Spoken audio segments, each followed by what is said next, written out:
What is happening? Welcome to Nintendo News Daily. I'm your host, N64 Josh. We do this every day or Monday through Friday, 3 p.m. Eastern, 12 p.m. Pacific. Come and hang out. It's a good time. And I think it's time for the intro. Here we go.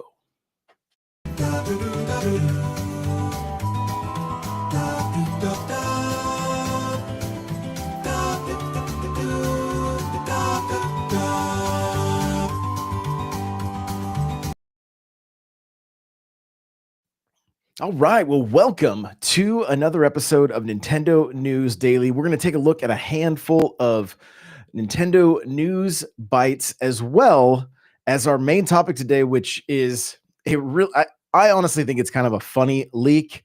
Somebody is essentially saying that there'll be no pre-orders and that the system is going to launch either right during or right after or the day after, or there's a few different dates that are all in April, but that the Switch 2 is coming in April. So we're gonna dive into it. We're also gonna take a look. I'm gonna give you guys a little bit of a history lesson, perhaps if you were unaware that this wouldn't be the first company to do this, and the first time this happened, it didn't go well. So we will get into all of that. But I want to say what's up. I see Cryptic is already here. Rayman already here.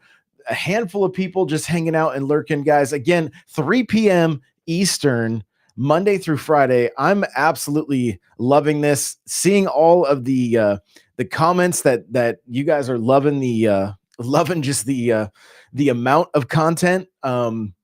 It really makes me happy, and we are just getting started, honestly, for things ramping up. And we are coming up on the 8th season of the Nintendo Powercast. That's right. This thing has been going for 8 years. 8 years. So season 8 is actually going to be next week. So who knows? Maybe we'll get something special planned for that. We'll just have to wait and see. But let's jump into the news bites here. So, Circana's Matt Pastella, I'm not sure how to say his name. It's a Picasso. I'm not even sure. I'm not even going to attempt it anymore. But I see his work all the time on X, and he believes the Switch 2 will get the market back to growth. Okay, so I really want to get his name right. I think it's Piscatella. That's what I'm going to go with. Piscatella. Okay. So Matt Piscatella, who works for Circana, the video game software and hardware sales tracker in the United States, has said in a new video that he is of the firm belief that Nintendo Switch will bring the video game market back to growth when it launches later this year. Here's what Mr. Matt had to say about Grand Theft Auto 6 and the Nintendo Switch 2's effect on the U.S. marketplace.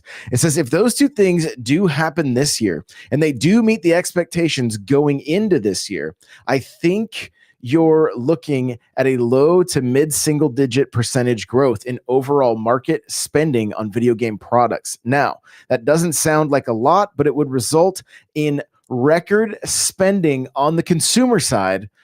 It would get the industry back to growth over the 2021 peak that we'd previously seen. And most importantly, I think a little bit of a thing not a lot of folks may be thinking about, it gets investment flowing back into the game space.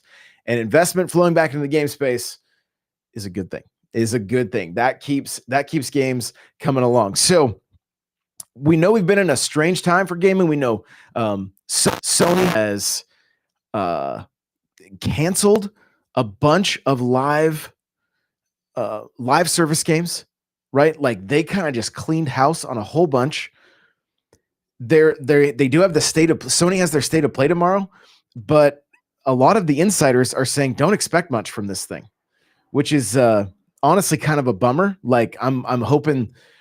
I don't even play Sony games, and I am just here, fingers crossed, hoping that there's something for fans of PlayStation. Now I am seeing somebody else I think it was Tom Warren was saying that, April could be or maybe it was today and I missed it. Maybe it was today and I haven't seen anything. I was just going through Reddit stuff. Did it already happen? Maybe it's happening. You could chat. You let me know. We're doing this live. State of play is today. It hasn't happened yet. Again, forgive me because I was just going through and reading.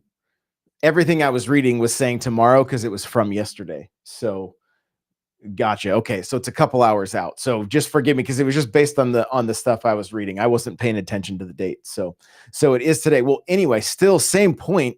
Fingers crossed that there's going to be something good. So, and there's been some leaks already that like, for some Sonic racing game, and there was something else as well. So there is, I think GameStop ended up leaking, I think a Digimon game, I think, before the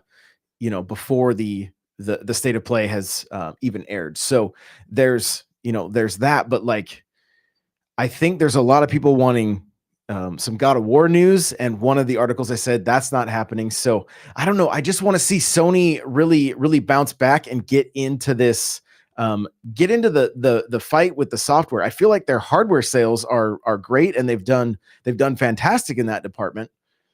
But it's time for Sony to really start getting the software back out into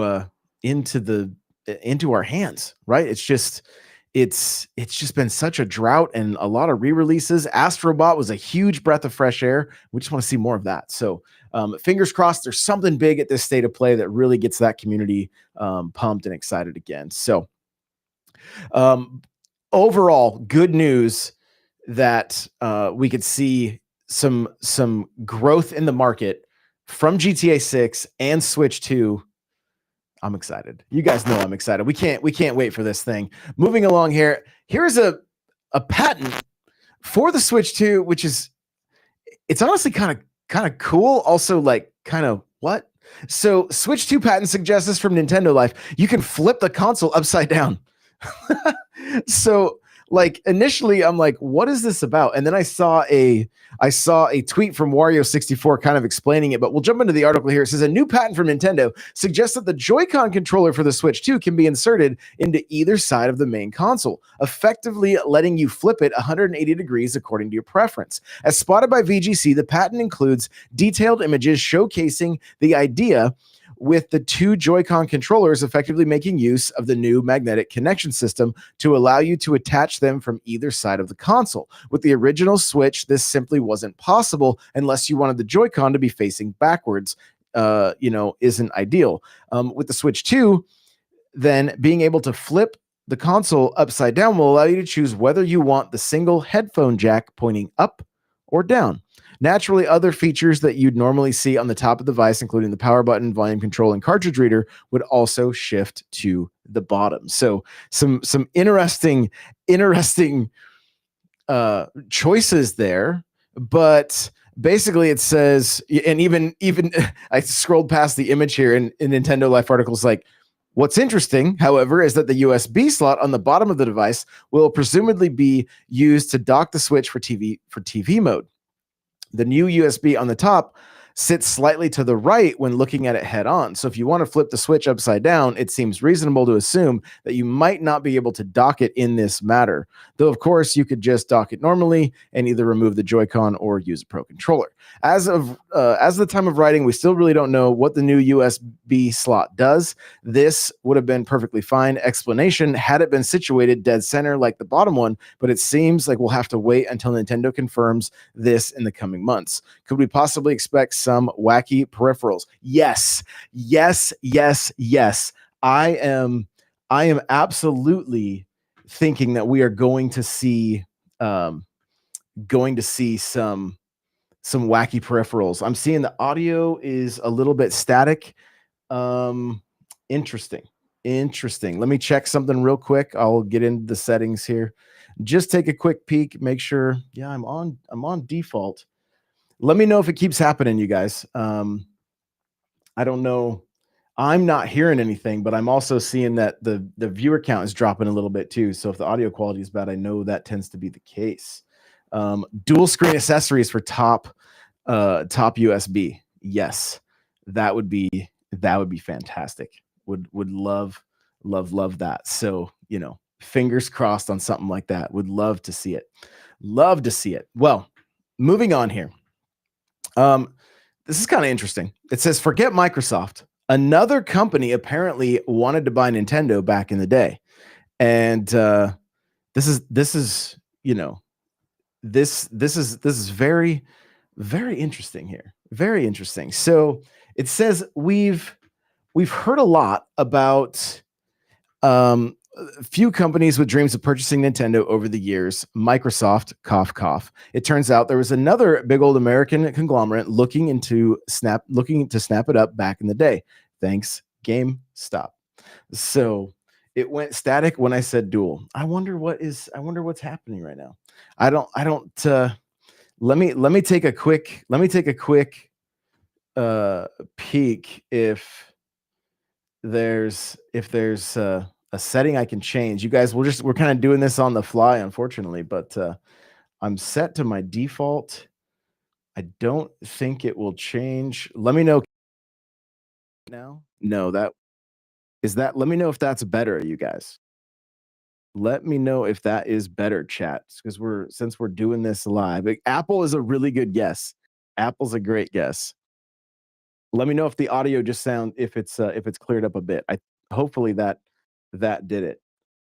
It's so strange that I'm having to mess with it on the fly. Usually everything's just good. And I restarted before I started so that we wouldn't run into issues like this. So hopefully it's good now. I'm waiting. Sounds fine. Let's see. It's good now. Okay. All right. Good to go. So again, doing it live, you guys. This is just how it goes. So, according to the latest episode of the Grit podcast, where host Juven Mirza Deegan was joined by former Activision CEO Bobby Kotick and former EA CCO Bing Gordon to discuss the pair's experience in the games industry. I'm not going to go through the whole article here. I'm just going to check out the quote. It says, he goes, I was looking at a couple of other companies in your sector. I think if we bought yours, we should buy that Nintendo too. He said, have you guys looked at it? And we're like, yeah, it's trading at 13. It's trading 13 billion with 7 billion in cash. And so he goes, I don't think anything's going to go really bad before I had, and if it goes bad after I'm dead, they'll just chop the folly of an 82-year-old. So you don't have to be so concerned about disappointing me. Very interesting. Well, I'm gonna dig into the article because the quote really didn't make too much sense. So it says apparently during the chat about Kotick's relationship with Berkshire Hathaway, Vice Chairman Charlie Munger, he stated that Munger's conglomerate had once considered picking up Nintendo, because that's the kind of stuff off the cuff. That's the kind of off the cuff decision that businesses as big as Berkshire Hathaway can make. Kotick claims that this discussion came in the same meeting where Munger expressed an interest in buying Vendetti's stake in Activision, despite, as Kotick puts it, him having no interest in video games, considering the medium a step forward from gambling. Interestingly, this section of the conversation appears to have been removed from all instances of the podcast. With the edit now jumping to Mirza Deegan's follow-up question on Vivendi. Fortunately, the attached transcript in the former two instances still gives insight into what was said. So Kotick's comic, according to Apple's podcast transcript, so that's what we read. That was the quote.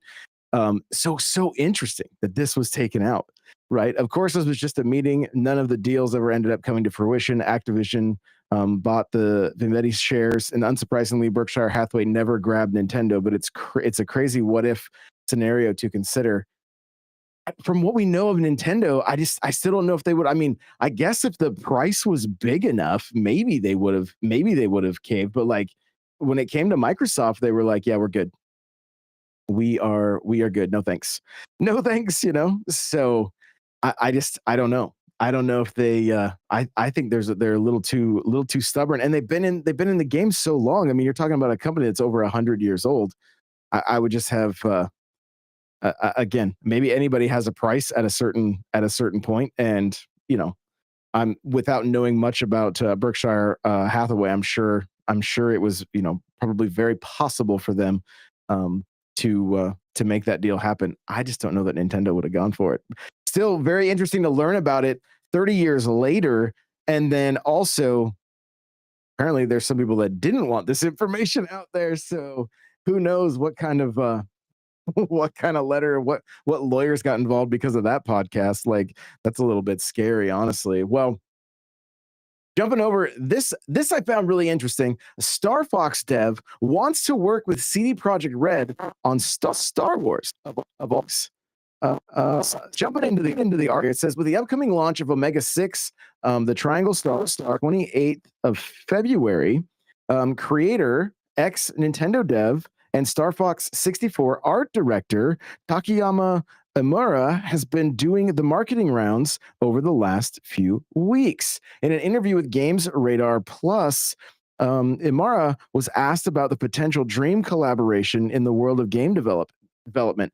Given that he spent a great deal of his career at Nintendo, a company that would no doubt top the list of dream collaborations for many devs, he expressed an interest in working alongside Polish studio CD Projekt Red, best known for the Witcher adaptations and Cyberpunk 2077.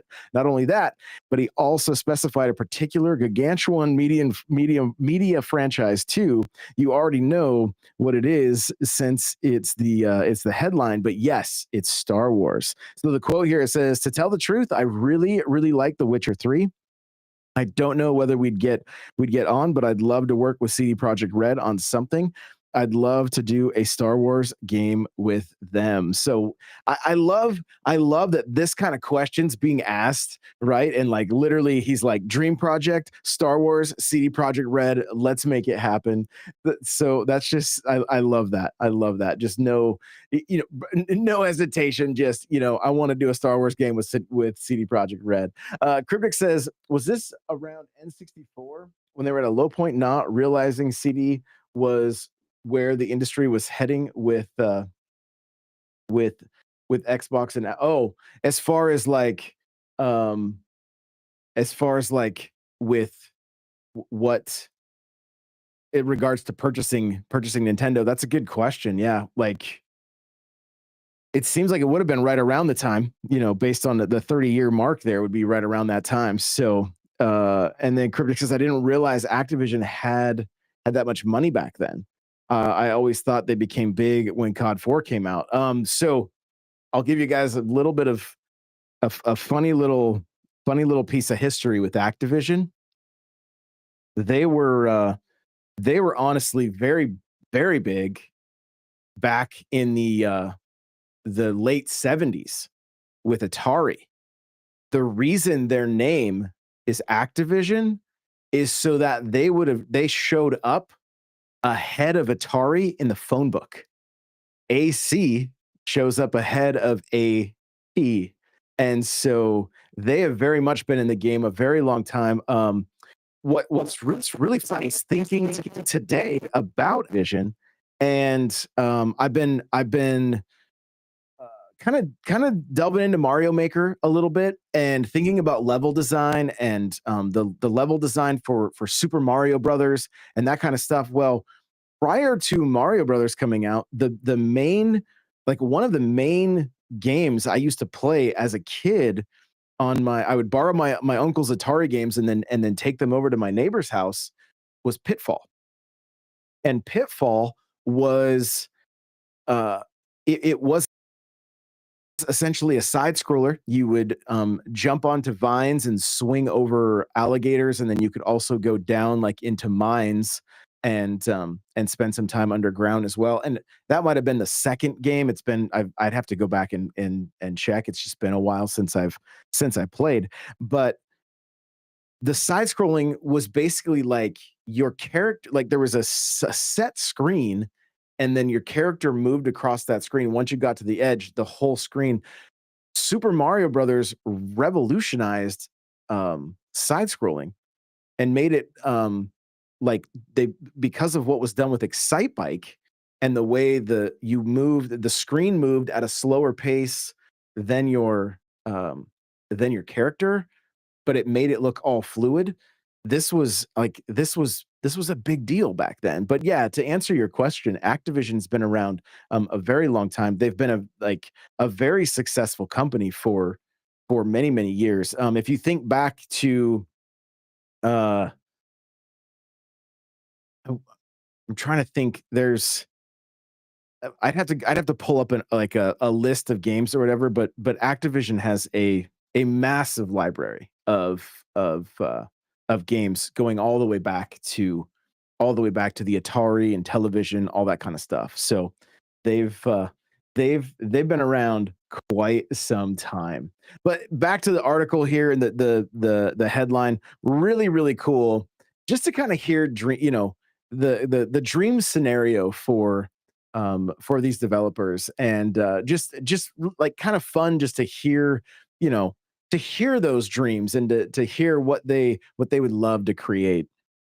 Well, if you play Tetris 99, we have our first Tetris 99 Maximus Cup for 2025, and it is featuring Donkey Kong Country Returns HD. So it's going to be starting on the 13th and going through the 17th, I believe.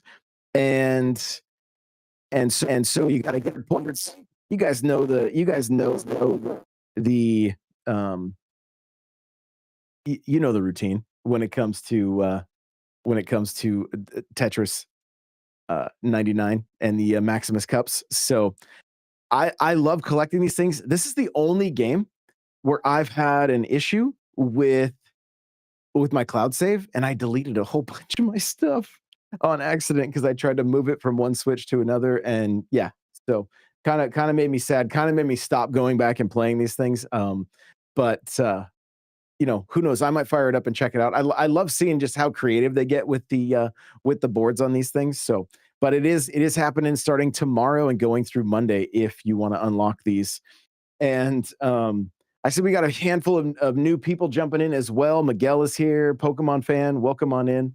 I don't think I said hello to CC, but she was here helping with the audio issues. So welcome in as well. Cryptic says, I'm always surprised Tetris 99 still gets updated. It's really hard now playing for me. I mean, it's one of those games like I have a feeling if you jump into it now, it's the hardcore. Like you're dealing with the hardcore. It's like jumping into Master Chief Collection or something. You're playing with guys that have been playing Halo since it came out and they haven't played any other games since. And so you're just like, do you know that there's other games out there? But yeah, so just get as many points as you can as quickly as possible. Get in and get out. I see Grim is here. What's going on? Nady Nay is here. Welcome on in. So good to see you guys. Thank you for being here for the live show. It really does. It really does mean a lot. This is kind of a follow-up to yesterday's show where we talked about the direct and is it happening? Is it not happening? Jeff Grubb um, gave his 2 cents on this. Okay, so I'm on the Gaming Leaks and Rumors subreddit, and it says Jeff Grubb, Nintendo event in February expects it as a mini direct / partner showcase. Okay, that would make sense. That would honestly probably fit more than anything else. Partner showcase. I mean, who knows at this point if they're not showing any games for Switch 2. A little bit interesting. Maybe Silksong. Maybe like Silksong's been like the headlining game for so many different directs and for so many different companies at this point. Maybe that's what we see. I don't know. But just looking at the post here, it says he does not deny it will be a big direct, but he is leaning more for a mini direct / partner showcase. His source said twice a Nintendo event is happening in February. So, and then there's a link to the video. And so, I mean, again, with a mini direct, we get what, a little bit of like a little bit of Mario Day information, and then like Kirby Planet Robobot.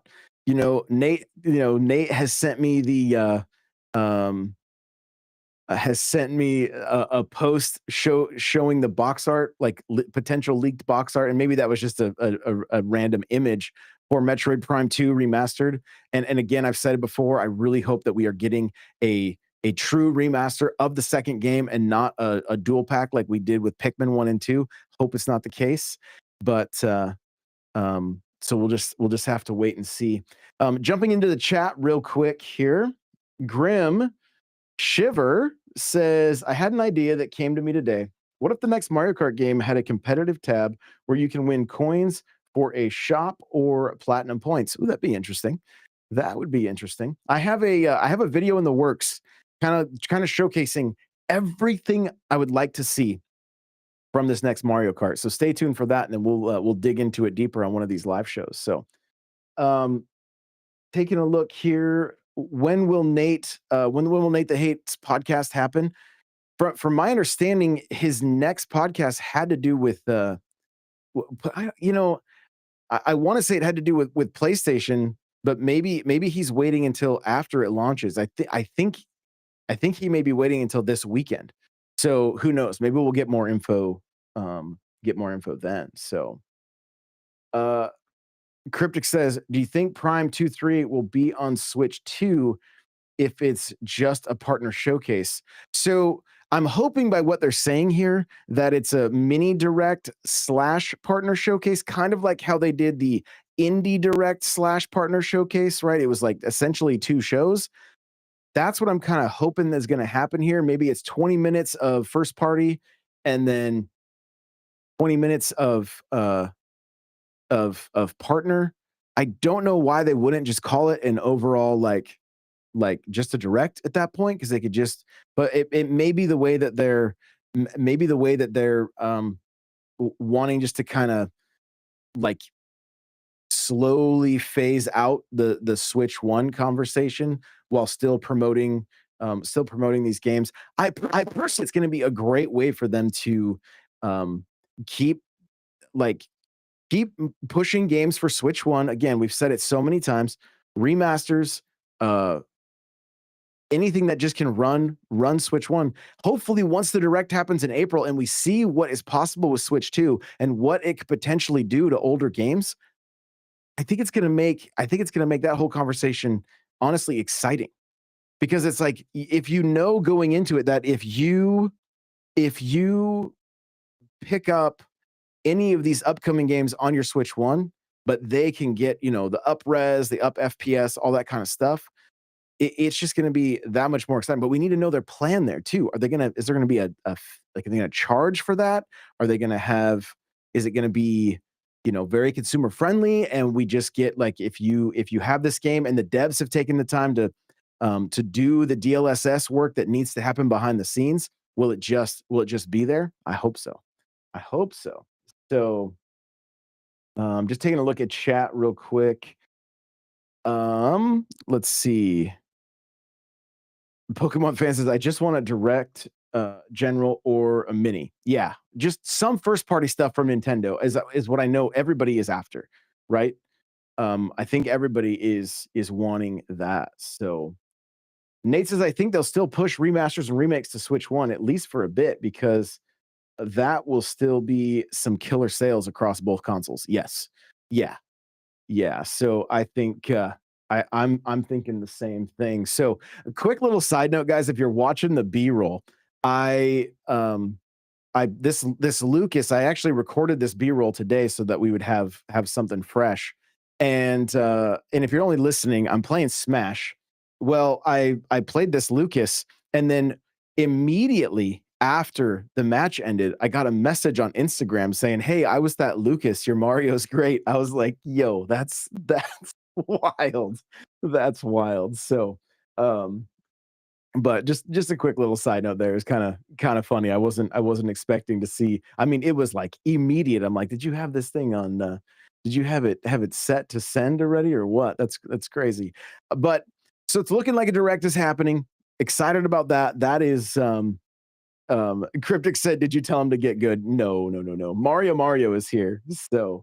Um uh so yeah, it's I mean, if Jeff said he's heard it twice, right? His source have said twice a Nintendo event is happening in February. And maybe they do something entirely like maybe Mario Day has its own event. Nobody's talking about it yet, but I mean, that's so much. That's so much for them to do, like be planning and marketing.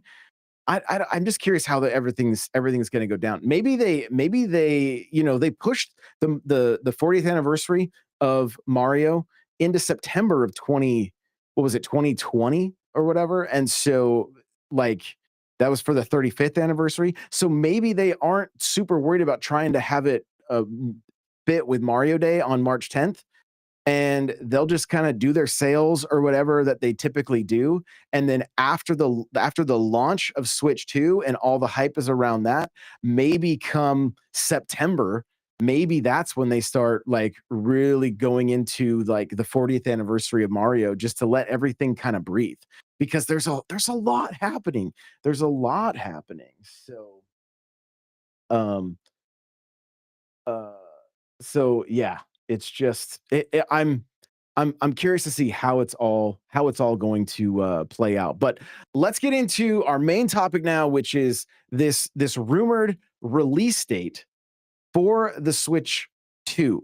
Okay, so I'm over on X. I'm looking at Switch 2 stock, and it says new Switch 2 leaks, Switch 2 launch April. No pre-orders, direct release after direct, price 450, potential dates April 3rd, 10th, 17th, or 24th. Let's get into the post here on the subreddit for Switch 2. It says local Hong Kong, Akihabara Video Game Shop saying Switch 2 launches this April. So today went to Golden Computer Arcade Center to get Civ 7 for Switch 1 and asked around when pre-orders for Switch 2 will happen. Turns out there will be no pre-ordering as the console is going to be launched in the month of April shortly after the Nintendo Direct. And if it's a Thursday launch like the OG Switch, that'll be April 3rd, 10th, 17th, 24th. They're saying expect to pay 450 US, and guess it now makes sense to have all these hands-on events worldwide even after the console launch, so people can get their hands on or maybe then buy one on site. No pre-ordering, as Nintendo has built up so much stock that anyone wanting one launch day, at least in Hong Kong, will be able to just walk into any game store and buy one. So the rest of it here says going to be effing wild at the end of the April 2nd Direct. Nintendo announces the console will be on shelves potentially the next day. So that would be that would be that would be crazy. That would be crazy. So I want to just jump into uh the the chat here. And let's see. Cryptic says, if it has a shadow launch, I'm going to have to sell my house to afford all the games and accessories. I need time to get ready. Be ready now. You're just no, now is the time. Now is the time. Okay. You've been warned. You've been warned. Like I've been putting a little aside here and there just for the launch of Switch 2, as soon as for quite a while, just so that I'm well prepared. You know what I'm saying? So let's see here. Taking a look. Grim Shiver says like the Sega Saturn shadow drop.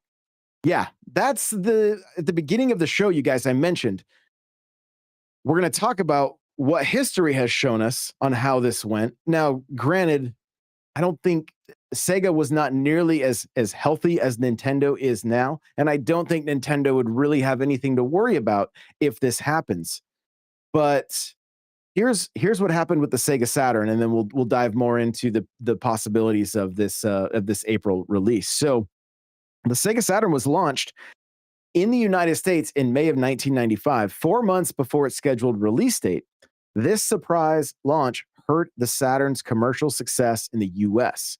Why was the launch a surprise? The launch was a surprise to retailers who were unprepared to market the system. The launch took away the opportunity for retailers to hype the system with posters, pre sales, and word of mouth. What was the impact of the surprise launch? The Saturn's market share in the US declined rapidly.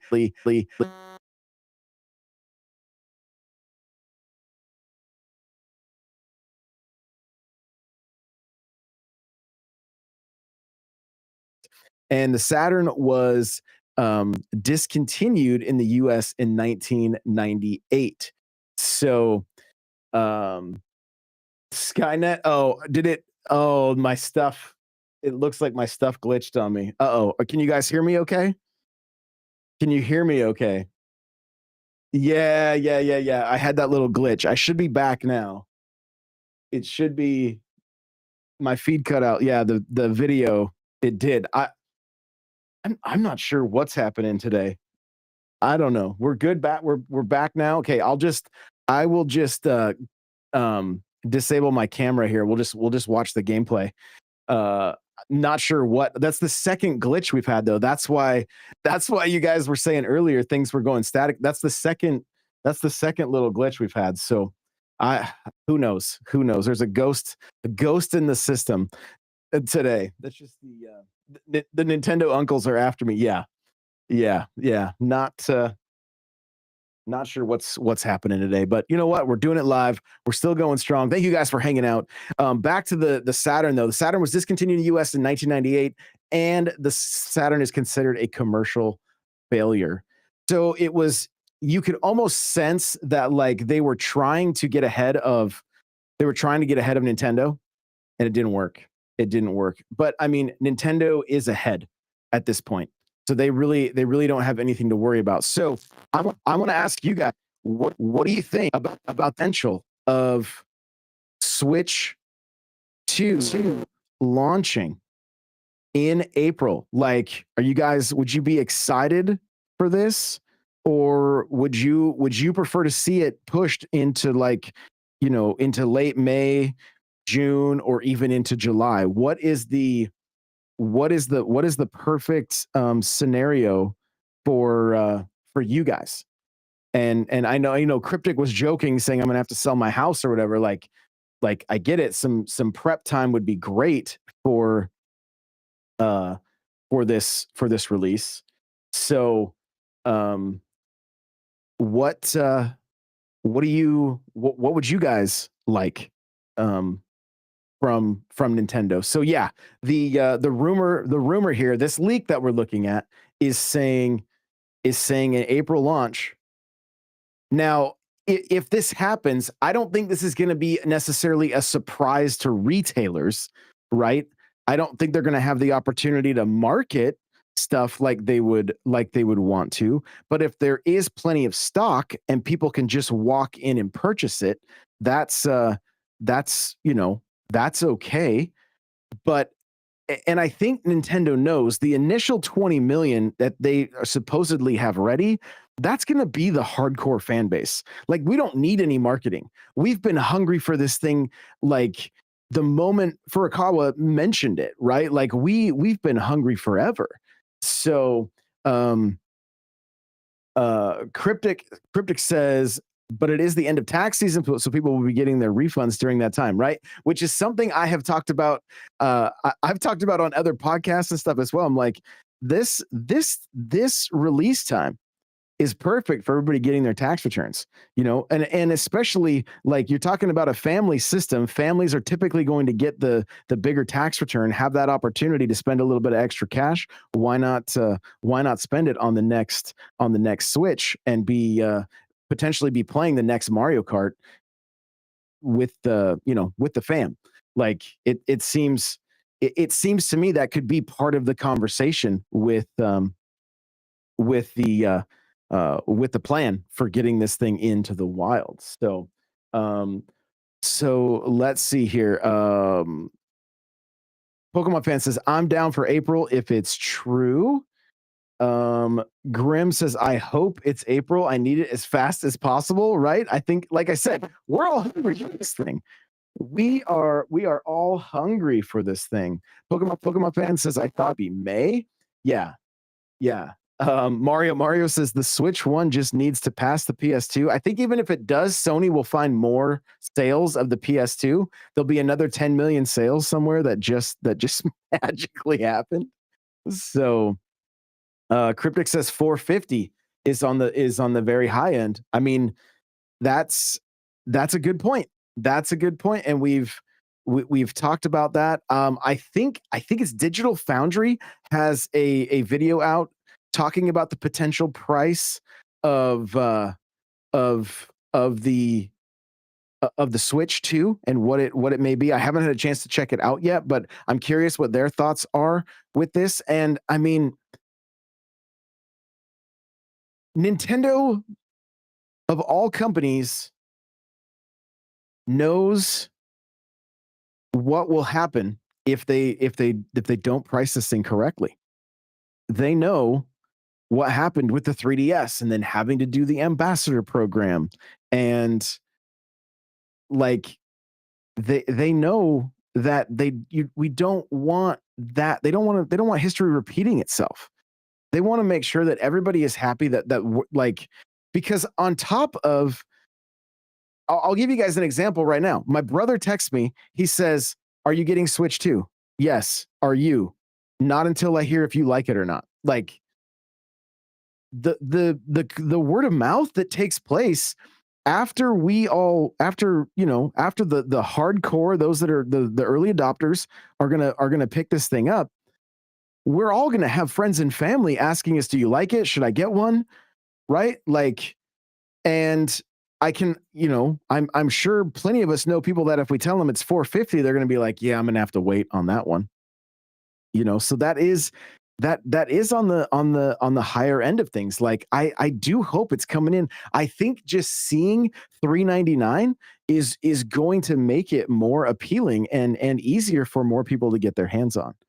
And so I hope that is the case. So um let's see here. I hope they don't make a just a digital version, says Crazy Crew. I mean, if we go way back to the early um to the like early rumors, the SKUs that we heard, like the SKUs prior to an announcement for Switch 2 from Nintendo, that they were thinking about an all digital version.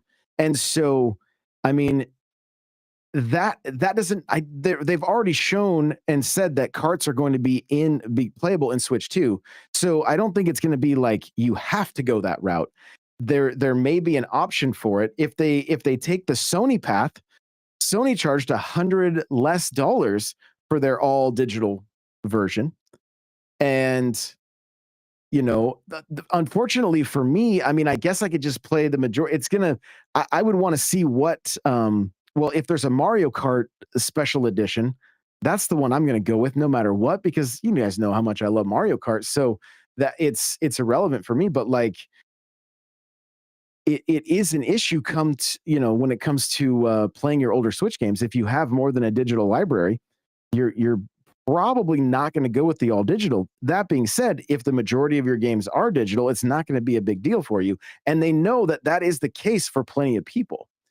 Um, for plenty of people, like it's just the more convenient route. And one of the things I want to talk about too, and we'll do it in a different episode, but like, there's a lot of talk about, like, people wanting their physical games. I'm there with you guys. Like, I love the physical media. I love being able to hold something. I love being able to display something. But one of the biggest arguments I hear is people saying, if I buy the digital version, I can't share it with my kids. Well, we have to remember that the digital gaming is going to have to evolve, just like music did, just like DV, just like movies did. Like, it's not like right now, any digital movie I purchase, my kids, my parents, other people, can sign in to my Fandango account and watch the stuff that I've purchased. Like, there's gonna have to be changes made to the all digital future that like we can't just continue doing things the way we're doing it. Like it's not really consumer friendly at this point. Like they almost need to sell family licenses for games or or something along that line. And again, we'll get into it later. So um we'll just we'll just have to wait and see. But there's I think um there's the future of digital gaming um has to evolve. So I just want to take a look here. Let's see. Saves me downloading all those. Let's see. Okay, here we go. Cryptic says, I'm all digital for modern stuff, anyways, especially with how fortunate I am that I can get good games streaming in my area. Yeah, for sure. For sure. And he says, I would buy an all digital version if it was cheaper. Um, Grim says, I also don't think they would make a digital version because 50% of their sales. So 50%, I think, I don't, that I don't know if that number is accurate. I think it's less than 50. But I'd have to pull up an article and check to see. Maybe somebody can do that. But I do think it is it might even be like closer to 25% of their sales are physical. But I could be mistaken. And again, I know a lot of us um are playing or buying physical games. Like there's a lot of us buying physical games. So um Nate says Nate says physical is pretty cool, especially after the Sony outage. But yeah, physical dying kind of sucks. It's unfortunately it really is going to showcase the business side of things, but also keep in mind, guys, that like um if if we're moving into a future of all digital and Nintendo is the one company that is still doing physical, and you've got your other companies like I've mentioned like either earlier this week or last week, like your Nintendo Switch 2 games may be where you go to get your physical versions of Xbox games, you know. And if Xbox sees great success with their games on Switch 2, you got to believe that Sony's going to pay attention to that. Like I would have a hard time believing they're not. I mean, they followed them into the realm of PC, and so it's all about bottom lines and margins, right? Like they just want to sell software. They that there's money in their software. They want to sell they want to sell software. So I see Cubic Art is here. What's going on? What is going on? So let's see here. We'll we'll deal with this. There we go. All right. And uh, um but yeah, welcome on in. Just talking about the potential launch of the Switch 2 being in April, according to a leak that is probably not probably not not happening, but who knows? Who knows? Like it would be crazy. It would be crazy. So um yeah, a little bit of console warring going on in the chat. Which hey, we were all about growing here, so we want that, but we don't need to. This isn't the playground in the '80s anymore, like or the '90s. We're good. We're good. Welcome on in. I see REM is here. Cubic Art. Welcome, guys and gals. So good to see you. So nobody got banned. Just timed out for 24 hours so that they can chill a bit. Um, Cryptic says it's crazy, so that's why I could see Nintendo doing it. Yeah, yeah, it is. It is, and unfortunately, it looks like the gameplay has started to take a bit of a dive in the live show here. So we'll wrap this thing up because I don't know what's happening. My system might be melting. I'm not. I'm I'm not quite sure what's up with it today, but Ghost in the Machine, I guess. But let me know your thoughts, guys. If you're listening after the fact, whether you're listening on Spotify or you're listening on YouTube or watching on YouTube later, I do apologize for all the technical difficulties today, and I'm gonna have to do. Who knows? I'm gonna have to do some cable management. It may be some wires are getting crossed, so we'll just have to take a look and see. But I do appreciate everybody hanging out. These shows are getting bigger and bigger every day. So y'all are amazing, and we will. Someone says you got some. Yo, someone says I got McDonald's Wi-Fi. I literally just upped my. I just upped the fiber because I've been trying to deal with all of these issues. I upped it to two to 2 gig, like 2 gig, the to try to get this all running as smooth as possible for you guys. So appreciate all of you, and we're gonna hit the outro here, and I'll see you guys tomorrow. Oh, tomorrow, guys, tomorrow birthday stream on YouTube and TikTok, maybe even Twitch. So make sure to tune in for that, and we will see you guys in the next one. Bye now.